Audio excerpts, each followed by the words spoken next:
Good evening, ladies and gentlemen, and welcome to today's edition of The Power of Color. Well, today is a special treat. We give you a 2-for-1 special. Today we will be covering Icon, aka Augustus Freeman, aka Soul Brother. And we also be covering Rocket, aka Rockwell Irvin, aka Ride or Die Chicken. So as far as Icon's history, strap in, ladies and gentlemen, we're going in on a field trip. Icon is an alien, as more specifically, he is a terminus. And his pod crash landed to Earth in a cotton field in 1839.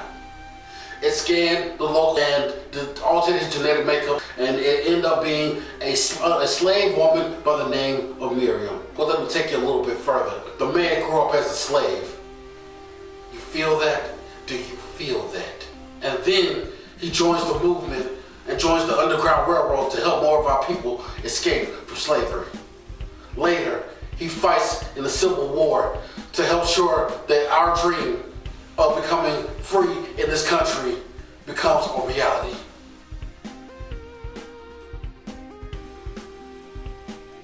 Because of his alien origins, he ages a lot slower, and to keep his secret, he had just been pretending to be the next incarnation of the sun, therefore becoming Augustus Freeman II, Augustus Freeman III, and Augustus Freeman IV. As Augustus Freeman IV, he is now at the pinnacle of the corporate ladder.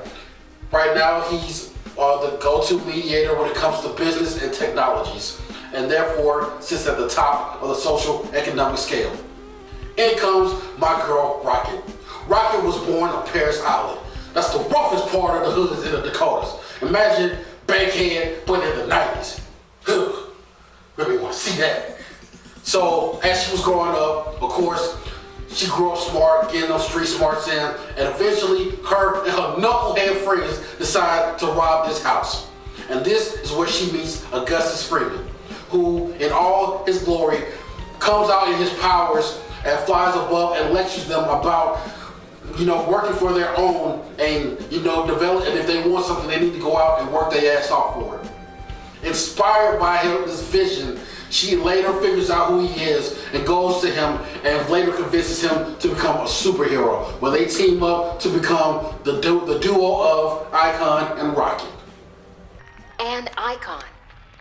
You know, I was the one who convinced Icon to become a hero in the first place. I should be outside celebrating with him, not hidden away in here. As far as powers go, Icon checks all the boxes. Can he fly? Yup. Super strength? Yup. What about speed? Yup. Invulnerability? Yup. He can do everything. Put it like this, he has been said to be able to go head to head with Superman himself. Rocket, on the other hand, her gifts are given to her by the inertia belt, which gives her power over kinetic energy. She can create kinetic fields. She can create kinetic beams, and it also gives her the ability of super strength. And she also has excellent hand-to-hand combat. If you're looking for Icon and Rocket, unfortunately, their material is a little bit scarce. Outside of their older edition of comic books, they have been rarely seen because when DC acquired Milestone, they have yet to start producing more issues of the Icon and Rocket series, even the Static series. But they do exist out there in some smaller media. They have been seen in some Young Justice episodes. Thank you guys for joining us for this edition of The Power of Color, where we focused in on Icon and Rocket and how they came together to help protect us, especially those who lived in the hood, and raising the question, where's Superman when the hood needs trouble? Huh? You don't see him in Metropolis. And last time I checked, there's only one type of people who live in Metropolis. I ain't pointing no fingers, but I'm pointing fingers.